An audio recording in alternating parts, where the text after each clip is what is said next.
history of the automobile, there have been just a handful of designers and innovators whom one could truly call genius. Vittorio Jano, Enzo Ferrari, Dr. Ferdinand Porsche, and definitely the man who designed this little car in the late 1940s, Colin Chapman, the founder of Lotus.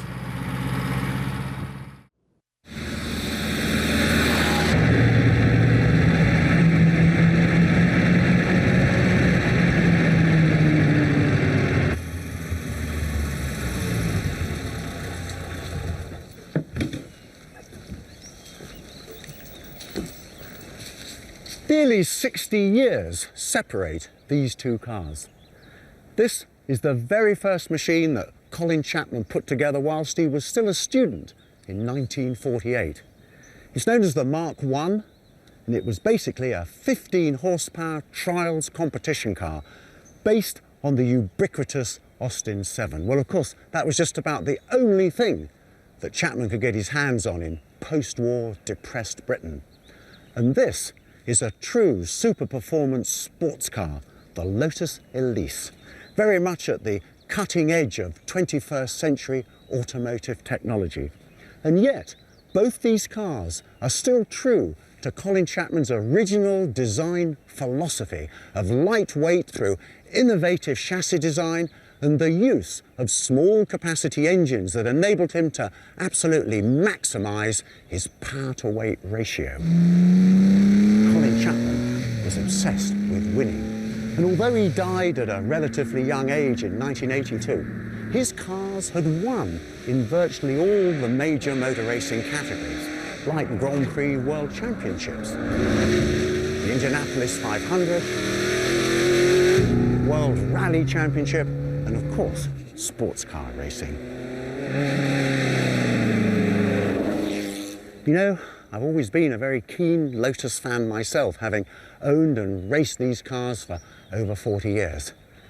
And if I ever get the chance of driving a Lotus, I can tell you, I avail myself of the opportunity. I think a little road test is definitely in order here.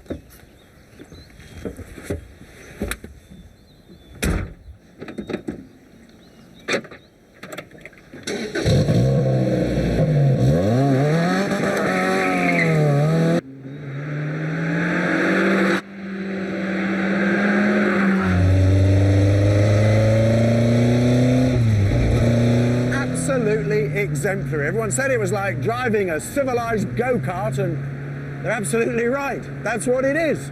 A civilized go-kart. Unbelievable.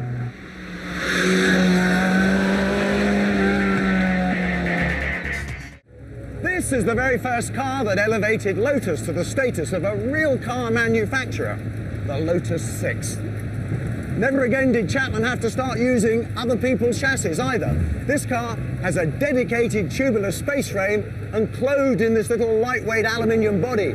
It only weighed 950 pounds and fitted with the 1172cc Ford engine. It was very competitive in the local 750 Motor Club's races. Chapman felt sufficiently enamored with this car that he could give up his daytime job elsewhere. Never again would Chapman work for anybody else.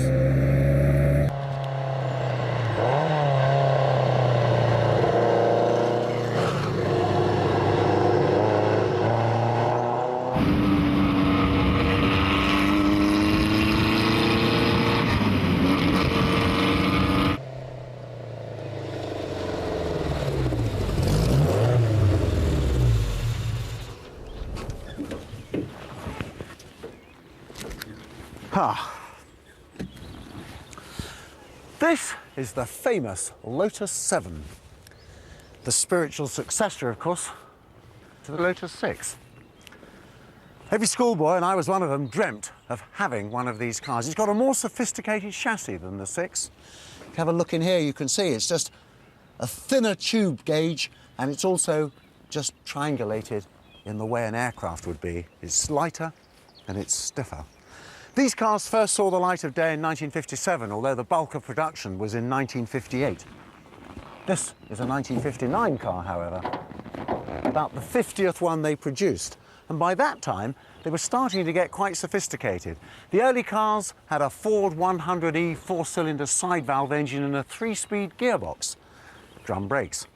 Well, by 1959, they got quite clever. Look what they put under there. That is a Coventry Climax FWB engine. Single overhead cam, driven by a chain, of course.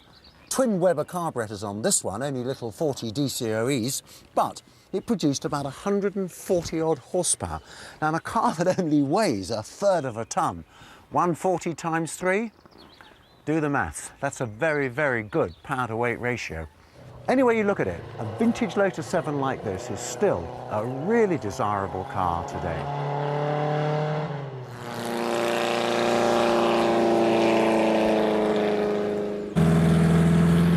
Colin Chapman realised as early as 1953 that whilst he had an excellent tubular chassis in his Mark 6 and Mark 7 cars, if he was to go onwards and upwards in sports car racing, he'd need an aerodynamicist. Luckily, he found the services of a gentleman who was working in that capacity at the de Havilland Aircraft Company, and his name, Frank Costin.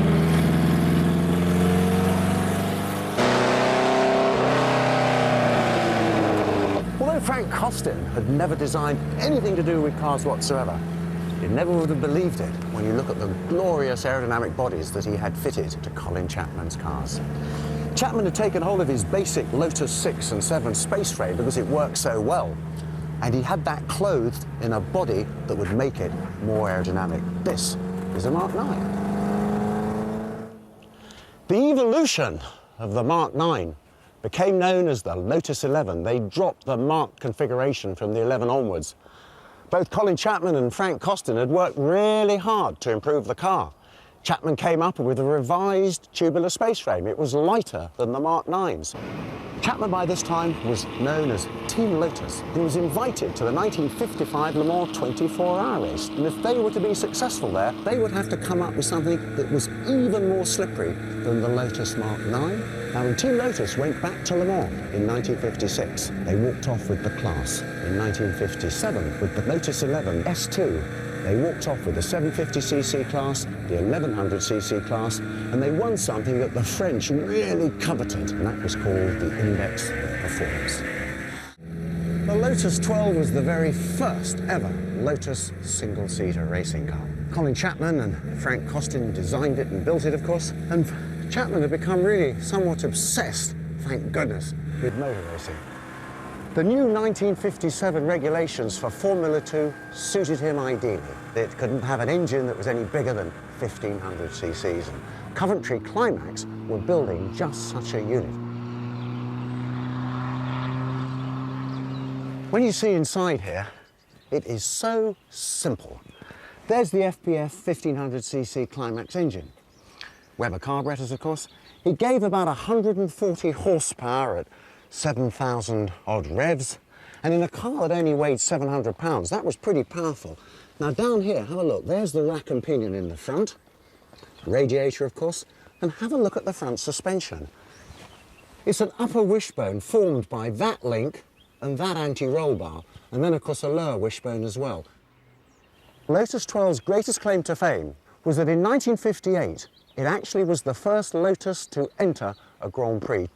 But for the 1958 season, Chapman and Frank Costin came up with the Lotus 16. The 16's got a very similar tubular space frame chassis. It's longer and it's wider than the 12.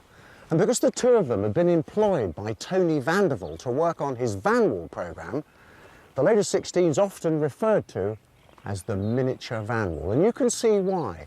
Look at Costin's all-enveloping aerodynamic body. This car was a lot more slippery than the 12. Although it initially raced as a Formula 2 car with a 2-litre version of the FPF, Coventry Climax for 1958 had decided that the Coopers and the Lotuses would stand a much better chance if they had a full 2.5-litre engine.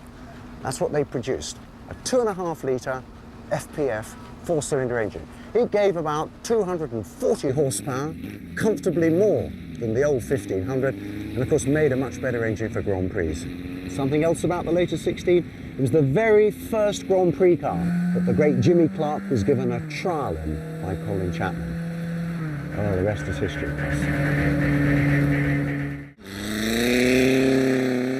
It became very obvious to anybody watching Grand Prix racing in 1959 that if you wanted to be winning races in the future, you needed to have a Grand Prix car with the engine in the back of the driver, not the front. Colin Chapman was no exception. And this is his very first mid-engined single-seater, the Lotus Type 18. This is a Formula Junior version, 1-litre 4-cylinder Ford engine. From this point onwards, no Lotus single-seater or sports racing car would ever have the engine in the front again. Of course, Chapman's eye was really on Grand Prix racing, the Holy Grail. That's what he really wanted.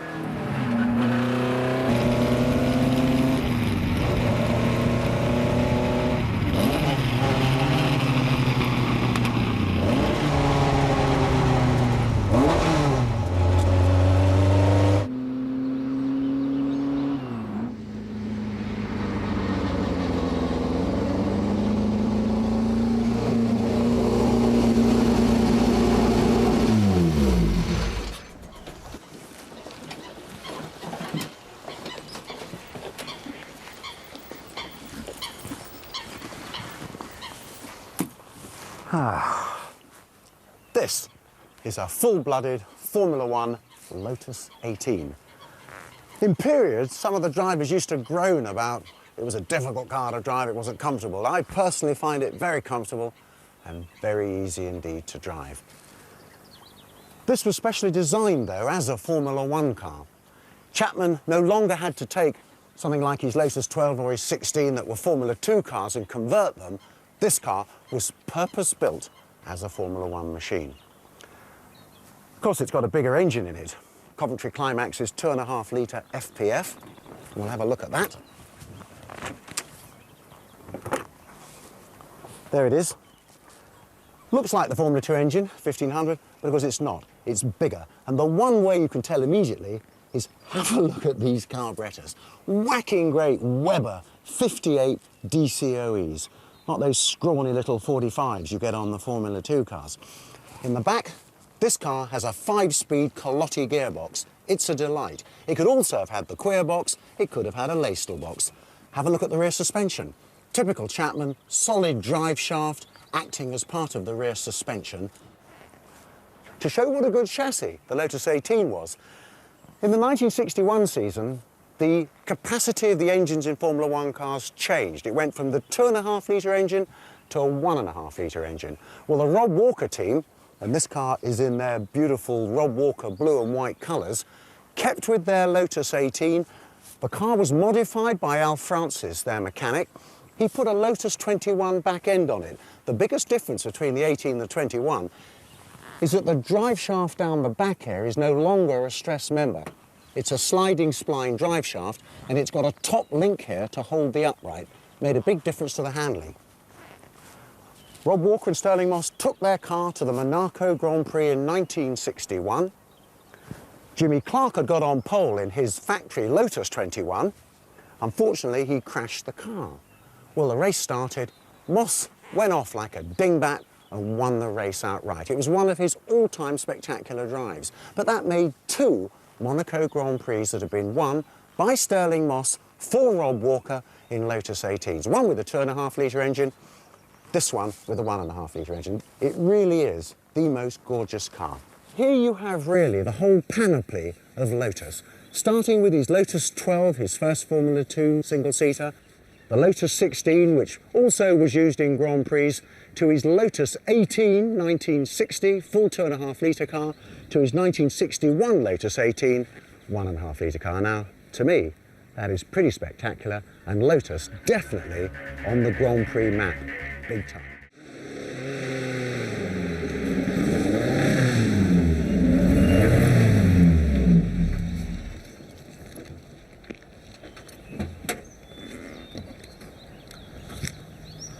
Without any doubt, the Lotus that I am most fit to eulogise is this one, the Lotus 23. I first drove one of these, must be over 40 years ago, and I've been driving one literally ever since. It's the car that I use to practice before I go out and do any kind of serious racing. When it first showed up at the 1962 racing car show, everybody ran over the Lotus stand to have a look at it. The original 23 had an 1100cc pushrod 4-cylinder Ford engine, which when tuned up by Cosworths gave 100 horsepower. It was really a two-seater version of the Formula Junior Lotus 22. However, have a look at the chassis here. It's a tubular space frame, a typical Chapman-esque structure. Everything's very neatly triangulated, very light, very stiff. The engine goes in the back here, of course. Driver here, and of course all the suspension attachments on the front. Have a look at this brazing here too. This has all been stitched up, and the original chassis were made by a firm called Arch Motors, and I believe good old Frank Coltman was the man that did all the work. In July of 1962, Jimmy Clark had a Lotus 23B at the Nürburgring 1000 kilometers. In the back was one of the very early 1500cc twin-cam engines. They had a Le Mans start. That's the last anyone saw of Jimmy. He disappeared like a rocket. The factory Astons and Ferraris and Porsches didn't know which way he went. And after about 10 laps, he had over a 2-minute lead on them. It was quite remarkable. Then he kind of fell off the road. Apparently one of the exhaust pipes had cracked and the poor old thing got gassed. But from then on, everybody wanted a Lotus, what was then called 23B. That's what I had. That's what I got here now. A wonderful, wonderful little car. And any of you out there thinking of going motor racing, you can do a lot worse than get one of these. Let me tell you, they are a fabulous little car. Excellent road holding, fabulous power to weight ratio, safe, easy to drive. I could go on for weeks, but I won't. I'll have another drive instead.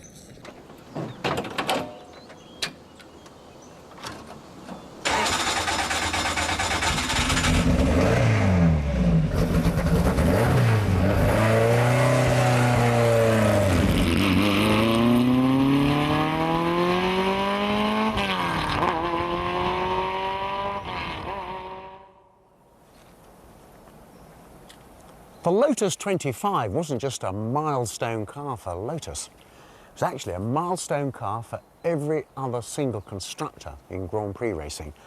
At the beginning of 1962, Colin Chapman had been selling his Lotus 24 to private customers. It had a really useful front suspension and rear suspension, but it was joined together by one of his trusty tubular space frames. When he turned up at the Dutch Grand Prix with his team in 1962 with the Lotus 25, everybody else just came round and gawped at the car. It was completely different from anything they'd ever seen. It had the same front suspension as the 24, same rear suspension, even had the same Coventry Climax V8 1.5 litre engine and Hewland gearbox in the back. But the big difference is what lies between the two ends of the car. Monocoque means single shell. There's bulkheads front and rear, so you've got two torque boxes making a really, really stiff chassis. It extends out the back of the car, so the Climax engine sits in that cradle, but the engine is stressed as well. This is a Coventry Climax 4-cam engine. It's a V8, of course, 1.5 litres. Everybody realised that this was the way to go. By the end of 1962, Jimmy Clark had won 4 Grand Prix. He didn't win the World Championship. He lost out to Graham Hill in his BRM. However, for 1963, armed with new fuel-injected Coventry Climax engines, Jimmy Clark came flying out the box. Do you know he won 7 out of the 10 Grand Prix that year? He just walked off with the World Championship, and Lotus, of course, won the Manufacturers' Championship. In 1963, having stormed Formula One with their Type 25, Chapman and Lotus, with their new engine partner Ford, decided to take on America's premier event, the Indianapolis 500. Their car would go on to revolutionize Indy racing. Oh, guys, how are we looking here then? Give us just a minute, we'll be ready to go. Good. This is the Lotus 29. The car was built in England. The engine came over from Ford's. They built 3 of them all together. One was going to be for Jimmy Clark, one for Dan Gurney, and one was a kind of spare car. OK, let's have a look at the engine, shall we? 4.2 litre, V8, all aluminium. Now it's got these 58 downdraft Weber carburetors here. Chapman really loved those. He'd used them side draft on his Climax. Here they are on the V8. All turned out to be very reliable. What have we got left, Lee? Just the little cover, eh? Put the cover on. Okay, let me give you a hand with that.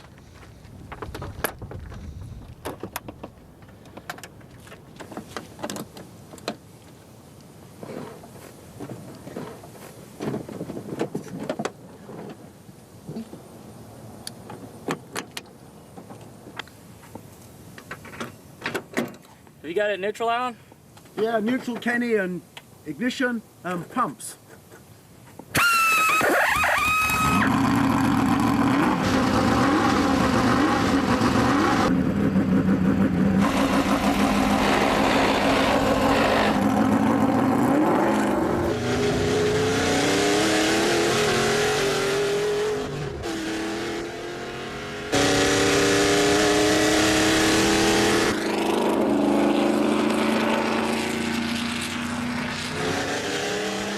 In 1963, two Lotus Fords came second and seventh at Indianapolis, with Jim Clark and Dan Gurney driving. By 1965, Lotus and Clark would win the race outright, and in the process, change forever the face of IndyCar design.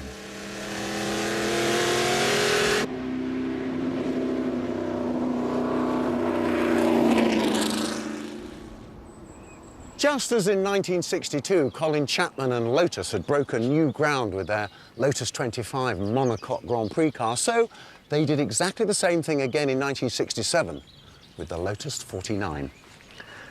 Although they'd won the World Championship in 1965, it was the last year of the 1.5 litre formula. From 1966 onwards, 3 litres would be the maximum capacity for engines. And Colin Chapman didn't really have a suitable engine that he could use. They tried the BRM H16 unit, but it really wasn't that good. Jimmy Clark did win the US Grand Prix with it. A couple of V8 engines really stuck on a common crankcase. What Chapman needed was a new engine and a new car. Fortuitously, he met the vice president of Ford, who put him in touch with the head of public affairs, Walter Hayes. And Chapman didn't have a lot of trouble convincing Walter Hayes, who was a very wise man, that £100,000, that's under $250,000, invested into a new engine could give Fords the most remarkable return in Grand Prix racing.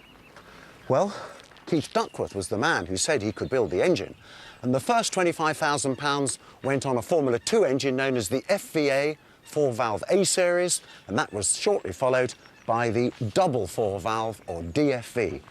Here is the engine, one of the most remarkable power units ever produced in Grand Prix racing, V8 of course. And what they were looking for was an engine that could be used as a stressed member in the engine to be hung on the chassis. Produced about 400 horsepower at 9,000 revs. The very first cars had a ZF gearbox, later modified to a Hewland. There's a monocoque chassis here, specially designed for that engine. Maurice Philippe was the man in charge, with Colin Chapman, of producing the whole package. And they were not only responsible for influencing that engine, but producing what I think is surely one of the most beautiful Grand Prix cars ever made. Inboard rocker arm suspension at the front, similar in fact to the Lotus 25 and 33 that Jimmy Clark had been so successful in. This car has been driven by some seriously illustrious people. Graham Hill, for instance, won the Monaco Grand Prix in this car in 1968. He then took the same car back in 1969 and won the Monaco Grand Prix as well. Emerson Fittipaldi had his first ever Grand Prix in this car. Jackie Oliver drove this car, John Miles drove this car, Mario Andretti drove this car.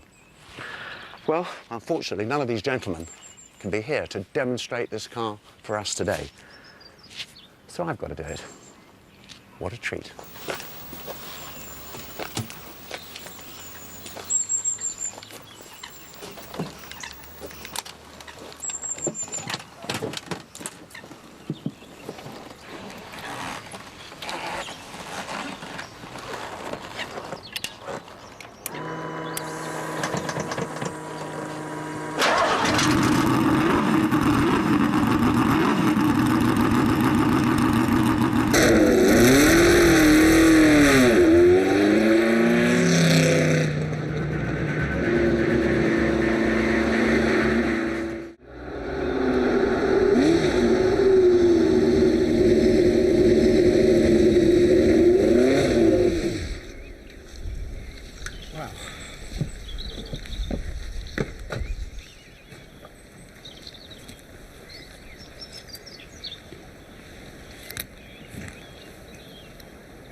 What a delightful car this Lotus 49 is.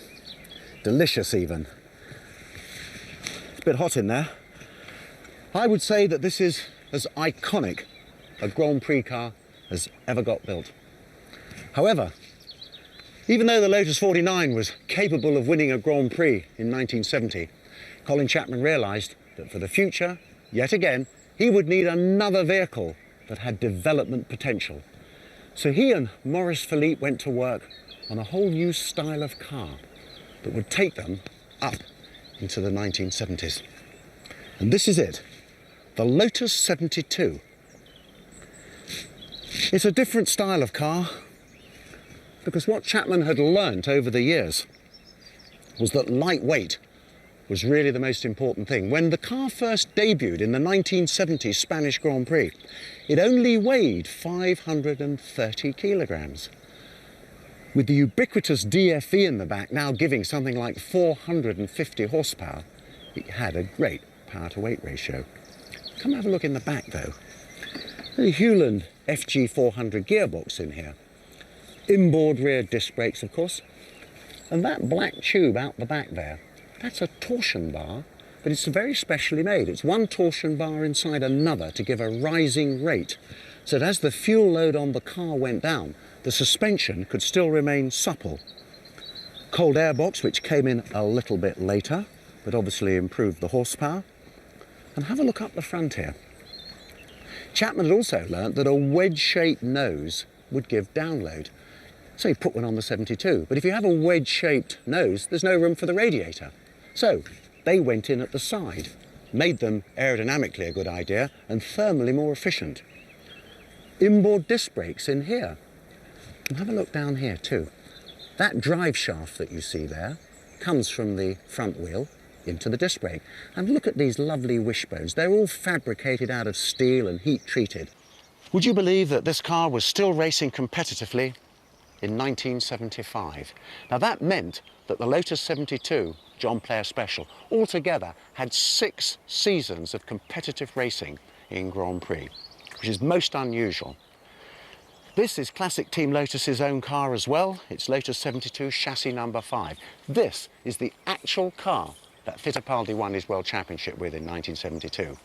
Jackie Ickx, I know, won the Race of Champions with it, and several other drivers had great results. It's a very long-lived car. It's in fantastic condition.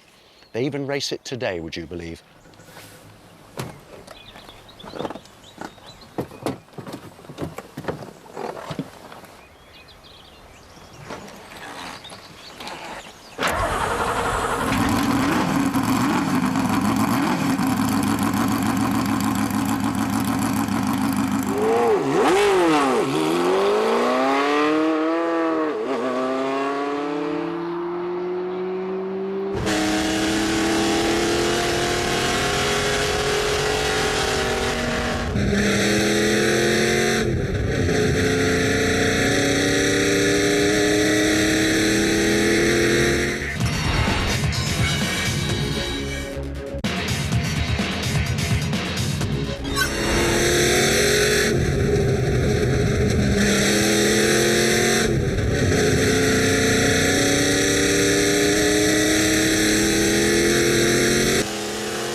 The Lotus 72's replacement was to be the Lotus 76. Unfortunately, it It was a ghastly car. It just did not work the way that everyone at Lotus hoped it would.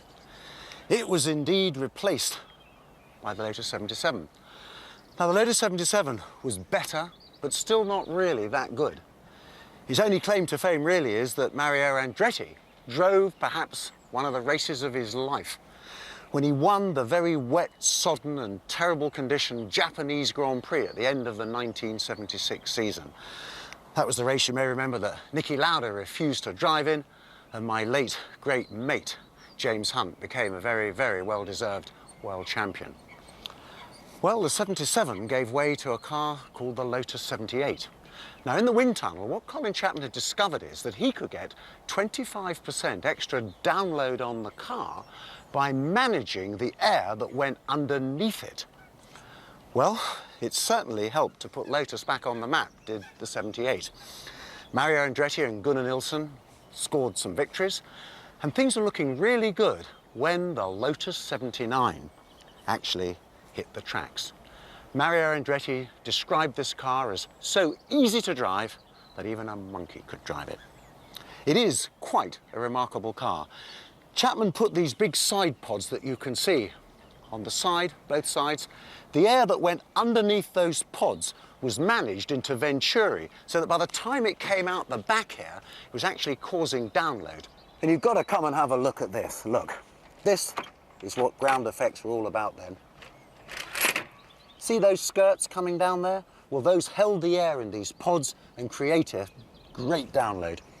You know, I'm not surprised that Andretti and Ronnie Peterson between them managed to get 8 Grand Prix wins and 4 seconds with ground effects. It's hardly surprising. The wing car or ground effects was still something of a black art at that time. I remember Gordon Murray telling me, and goodness knows, he was one of the great designers at that time. No one truly, really at that time understood how it all worked, but it did work. And as a result, Mario Andretti became world champion in the Lotus 79 in 1978. And that was a very, very well-deserved world championship. Made Colin Chapman very happy indeed. And of course, Mario Andretti. He was a remarkable driver, probably the most successful of all American drivers when you think about exactly what he achieved. But there's no doubt, in 1978, the Lotus 79 was very much indeed the car that everybody wanted to copy, and for 1979, they did. If we take a look at this delicious lineup of Lotus street cars, we can see immediately all of the research and development and advancement that they got in some 50 years of making these cars. Starting with this 1958 Lotus Elite, for instance. The chassis was a bonded up fiberglass box into a monocoque, which of course no one had ever done before. It was lightweight, disc brakes all round, Coventry Climax engine. It's got a single overhead camshaft. It gives about 75 horsepower, but of course the racing boys hotted it up, increased the compression ratio, and they could get something like 100 horsepower out of it. And the Lotus Elan, with its steel girder centre section.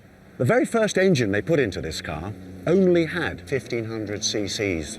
It's basically the cast-iron Ford 4-cylinder pushrod engine with a very special twin-cam cylinder head that enabled this engine to produce 100 horsepower when it first came out, then 110 horsepower. This is actually a Lotus 26R. It's the racing version of the Alain, but it's got 190 horsepower, they tell me. Fabulous little car. And the very first Lotus mid-engine car, the Lotus Europa. Well, it was a bit pedestrian in 1966 when it had a Renault engine, but this is the 1972 Special. John Player black and gold livery, Lotus twin cam in the back, really nice little car. And the first Lotus Esprit. Well, it had a 4-cylinder engine, which was normally aspirated, giving about 160 horsepower when it started out. They put a Garrett turbocharger on there, got it up to 210 horsepower, made it a much better performer. This is a 1991 Lotus Elan. It's front engine, but it's also front-wheel drive.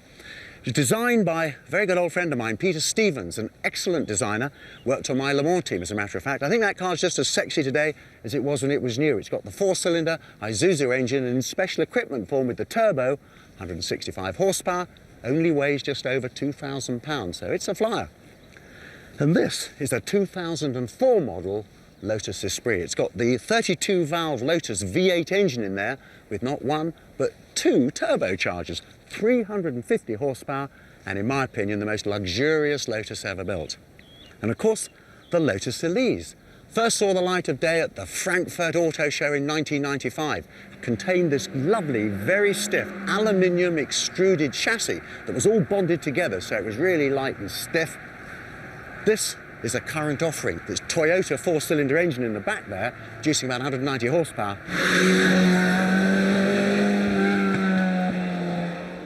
And of course the Lotus Exige. Now this car is really an upgraded version of the Elise. It's got a fixed head on the top there. It's got an aerodynamic package that's been worked on in the wind tunnel. So believe it or not, you get 5 times the download out of this car from management of the air underneath the car than you get from the Elise. Still got the 190 horsepower Toyota engine. If you want to drive a car on the streets and go to the racetrack and have the time of your life, this is an extremely good way to do it, especially on these sticky tires. There's a racetrack just over there. I think I'll go and find out for myself.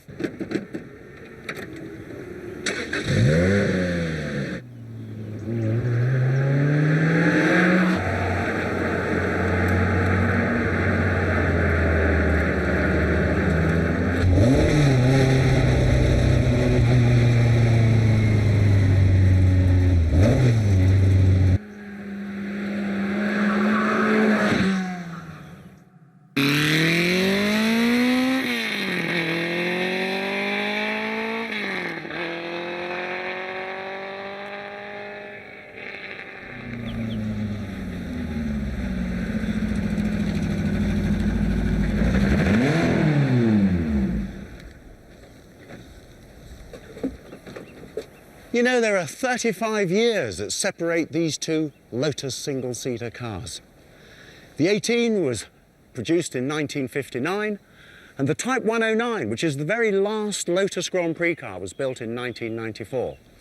The little 18, and this one is in Formula Junior spec, has got a 1,000cc engine producing only 85 horsepower. The 109, it's got a V10 Honda Mugen engine developing 750 horsepower.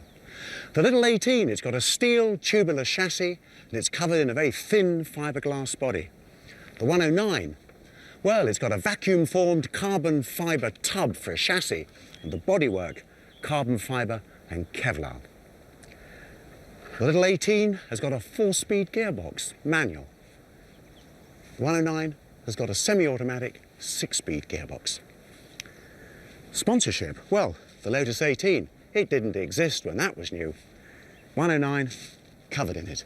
And have a look at the skinny little tires on the 18. That was state of the art back then. So were these slicks in 1994.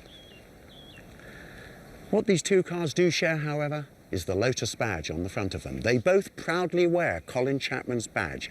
Same badge for the 18 as for the 109. And look at these original factory colours, British racing green and yellow. Chapman loved that. And the 109, there's the British racing green, there's the yellow.